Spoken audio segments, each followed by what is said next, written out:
Chapter 7. Incident at the Window. It chanced on Sunday, when Mr. Utterson was on his usual walk with Mr. Enfield, that their way lay once again through the by-street, and that when they came in front of the door, both stopped to gaze on it.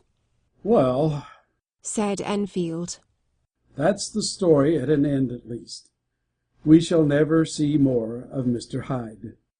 "I hope not," said Utterson. "Did I ever tell you that I once saw him, and shared your feeling of repulsion?" "It was impossible to do one without the other." returned Enfield. "And, by the way, what an ass you must have thought me, not to know that this was a back way to Dr. Jekyll's. It was partly your own fault that I found it out, even when I did." "So you found it out, did you?" said Utterson. "But if that be so, we may step into the court and take a look at the windows. To tell you the truth, I am uneasy about poor Jekyll, and even outside I feel as if the presence of a friend might do him good." The court was very cool and a little damp, and full of premature twilight, although the sky, high up overhead, was still bright with sunset. The middle one of the three windows was half-way open, and sitting close beside it, taking the air with an infinite sadness of mien, like some disconsolate prisoner, Utterson saw Dr. Jekyll. "What, Jekyll!"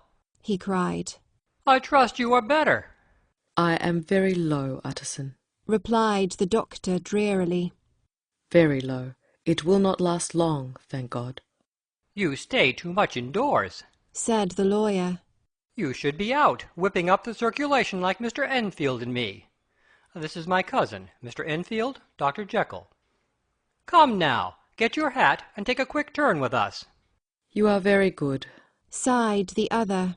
"I should like to very much, but no, it is quite impossible. I dare not. But indeed, Utterson, I am very glad to see you. This is really a great pleasure. I would ask you and Mr. Enfield up, but the place is really not fit." "Why, then," said the lawyer good-naturedly, "the best thing we can do is to stay down here and speak with you from where we are." "That is just what I was about to venture to propose," returned the doctor with a smile.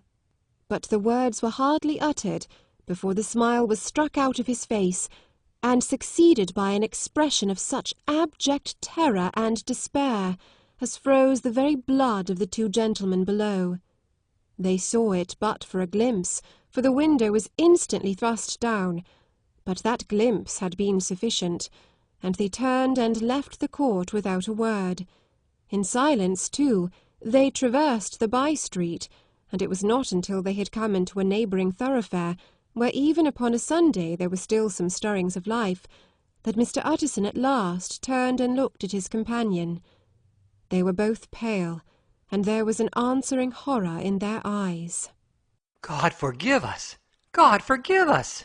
said Mr. Utterson, but Mr. Enfield only nodded his head very seriously, and walked on once more in silence. End of chapter 7.